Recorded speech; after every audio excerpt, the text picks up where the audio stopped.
ನಾವಿವತ್ತು ಬಂದಿದೀವಿ one of the oldest and famous hotel in the Bengaluru. ಅದ್ ಯಾವ್ದು ಅಂದ್ರೆ ವಿದ್ಯಾರ್ಥಿ ಭವನ್. ಅಯ್ಯೋ ಈ ನನ್ ಮಕ್ಳು ಮತ್ತೆ ಶುರು ಮಾಡಿದ್ರಯ್ಯ. Please come. Now only. Come. I love you.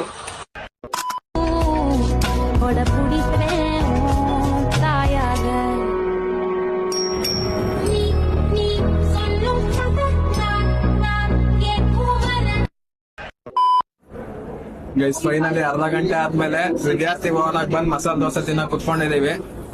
ಕುಶಾಲಪುರ ನೋಡಿ ಸ್ಮಾರ್ಟ್ ಆಗಿ ಹಾಕ್ತಿದ್ದಾರೆ. ಸಖತ್ ಆಕ್ಟಿಂಗ್ ಮಾಡ್ತಿದ್ದೆ ಕಣ. ಇದು ಗೂಗಲ್ ರಾಕ್ ಪಾರ್ಕ್ ನಮ್ಮ ಬಿ ಎಂ ಎಸ್ ಕಾಲೇಜಲ್ಲಿ ಇರೋರಿಗೆ ಒಳ್ಳೆ ರಿಫ್ರೆಶ್ಮೆಂಟ್ ಪಾರ್ಕ್ ಇದು.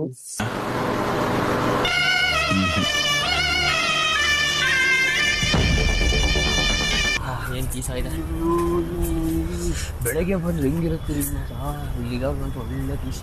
ಹೂ ಸ್ಟಾಪ್ಡ್ ಯು? ನಿಮ್ಮನ್ನ ತಡೆದಿರುವವರು ಯಾರು? ಸೆಕ್ಯೂರಿಟಿ ಗೂಲ್ಸ್ ನೋಡಿ ಗಾಯ್ಸ್. ನಾನು ನೋಡಿದ್ರೆ ನಿಮ್ಗೆ ಆತರ ಅದು ಅನಿಸ್ತದ. The calmness of BMS students and UVC students because BMS students have Google Rock Pass, UVC students have Kabban Pass. yes bro. ಯಾವ್ದು ಗುರುದು ಚಿಂತೆ ತರ ಕಾಣ್ತಾ ಐತೆ ಬ್ರೋ. ನಾವಂತೂ ಸಿಕ್ಕಿದ್ದೀವಿ ಬ್ರೋ. ತಡೆ ಒಂದು ಫೋನ್ ಇಟ್ಟ ಏನು ಸುಮ್ಮನೆ ಈ ಶೋಕಿ ಎಲ್ಲ ಬಿಟ್ಬಿಟ್ಟು ಹೂವು ಸೊಪ್ಪು ಮಾರ್ಕೊಂಡಿದ್ರೆ ಬದುಕ್ತೀರಾ, ಇಲ್ಲಾಂದ್ರೆ ಫೋಟೋನೇ.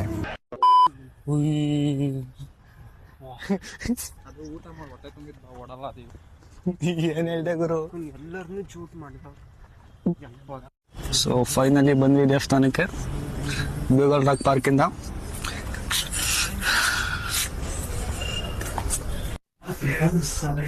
ಸೊ ಗಾಯ್ಸ್ ಇದೆ ನೋಡಿ ಬಸವನಗುಡಿ. ಇದ್ರ ಕೆಳಗಡೆ ವೃಷಭಾವತಿ ನದಿ ಹರಿಯುತ್ತೆ. ನಿಮ್ಗೆ ಈ ಮಾರ್ಕ್ ಕಾಣಿಸ್ತಿದ್ಯಲ್ಲ ದೇವ್ರ ಮೇಲೆ, ಇವಾಗಲೂ ಕೂಡ ಇದ್ರ ಕೆಳಗಡೆಯಿಂದ ಸ್ವಲ್ಪ ಸ್ವಲ್ಪ ನೀರು ಬರ್ತಾ ಇದೆ. ನೀವ್ ಯಾವಾಗಾದ್ರೂ ಈ ದೇವಸ್ಥಾನಕ್ಕೆ ಹೋದಾಗ ನೀವು ನೋಡ್ಬೋದು.